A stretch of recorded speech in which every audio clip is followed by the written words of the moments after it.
says it's good not to touch. But I mean, what is touching? What are some of the things that will fall within the category of touching? Kissing. Now, friend, that looks like a whole heap of touching to me. The Bible says it is good for a man not to touch a woman. Friends, I mean, you know, it's funny. We look to the media, and I want us to know, friends, that kissing is foreplay. Kissing is designed for, it is foreplay, it's going to lead up to the act. And if you can take part in the act, you need to leave the foreplay alone.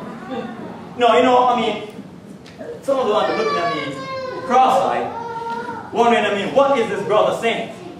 No, what is wrong with sex? I mean, with kissing. I mean, everybody does it. It's all over the media. Everybody is doing it. So what's wrong with it? The media and this world says it is okay. But the Bible says it is good for a man not to touch a woman. Now, friends, come on, be honest. You like this boy, you like this girl, and you're gonna start petting and kissing. It's going to provoke an emotional and a physical response from your body. It's going to stir a desire that petting and kissing alone will never satisfy. You're going to want to go all the way. That's what the Bible says. It's good not to touch. Because if you do touch, it's going to probably lead to fornication. So if you do want to, the Bible says, have your own wife or have your own husband. Notice what this quote has to say. Petting breaks down the will and destroys self-control. It stirs a desire that petting alone cannot satisfy. When you're kissing and you're petting, it stirs that desire, friends, that petting alone will not satisfy. It also says that a person smells food, and his or her mouth begins to water, but no satisfaction until he or she eats. There's a nice piece of cheesecake. It looks so good. It smells so good. But friends, come on. Will you be satisfied just looking at it? Just smelling it? No satisfaction, friends, until you eat. Mama just baked a nice bunch of cookies. I mean, the aroma permeates the entire house, and you're there, man, it smells so good.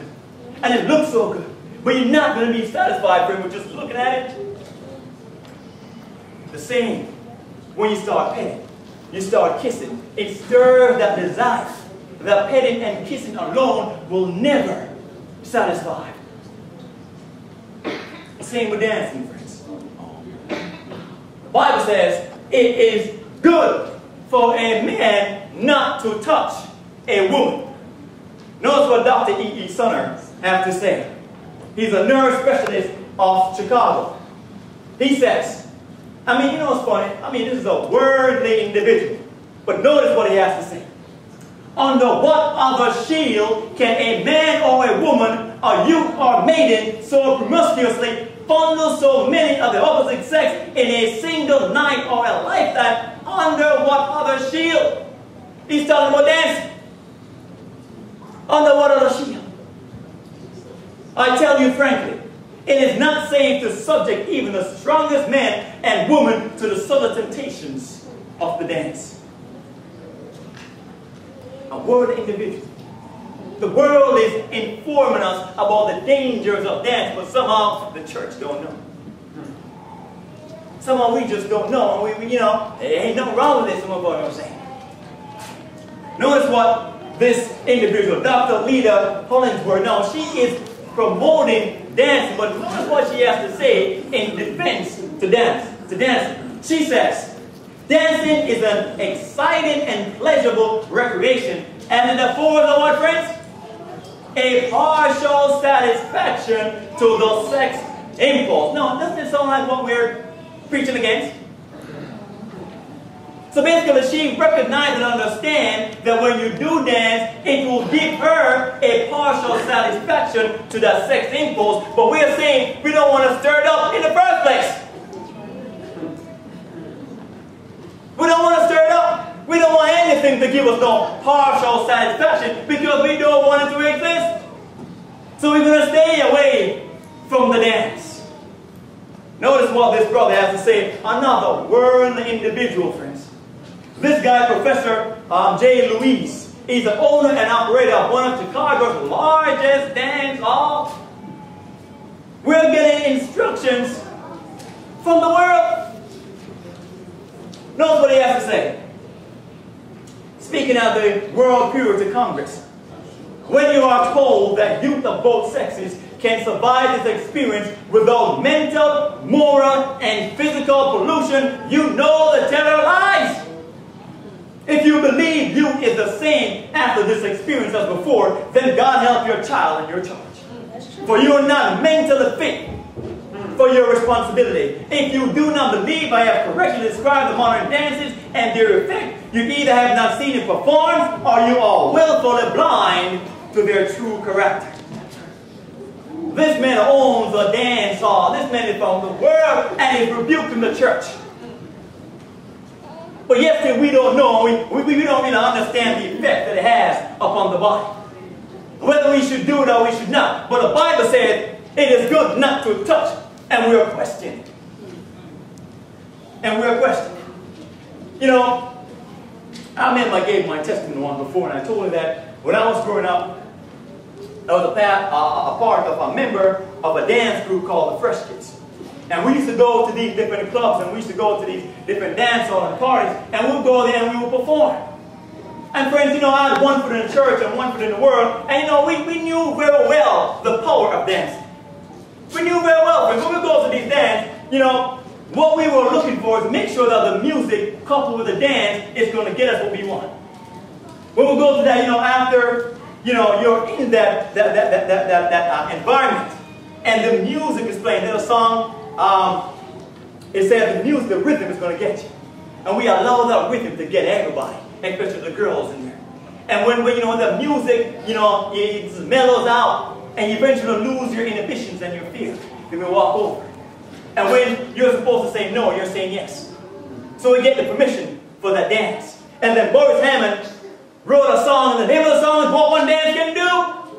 The world understands the power and the effect of dance. He wrote the song, What One Dance Can Do, and all we wanted was just that one dance. And it was over. I mean, you start rubbing up with the other sex, bumping and grinding, it's going to create an emotional response and a physical response from your body. And especially you're already in that environment, and you're playing songs like, you're in the club, they're playing songs like, when you get that feeling, you want sexual healing. And they start playing songs like Drop It Like It's Hot, and stuff like Flip It, Flop It, whatever it is, and rub it down. I mean, come on, friends. And you're already in that environment. You're already in that environment, friends. It is breathing the seeds of unrighteousness. When you're in that environment, I mean, that environment atmosphere has been so predictable for so long that it creates a climate, and the seeds of unrighteousness alone is going to grow. So once you're in there, sexual demons come over, and you already have that feeling. So you're going to want sexual healing. You're going to want to drop it like it hot. And you're going to want to flip it and flop it and whatever, rub it over. You're going to want to do it because you're in that environment, and the environment is conducive for sin. That's why we don't do it, friends. That's why we don't dance in the church. Because the Bible says it is good for a man not to touch a woman. Jesus is speaking, friends. And he wants to set somebody free today. And I tell you, the Holy Spirit is here today, and he's going to give somebody an opportunity today for righteousness. And I hope that we'll make those decisions now before the end of the sermon. We're told in 1 Corinthians chapter 6 and verse 50.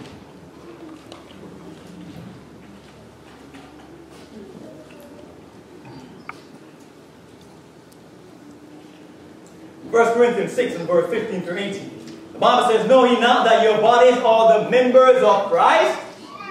Shall I then take the members of Christ and make them the members of a harlot? God forbid! What? As if Paul is in disbelief. I mean, don't you know? The Bible says, Know ye not that he which is joined to a harlot is one body? For two, say ye, shall be what? One flesh.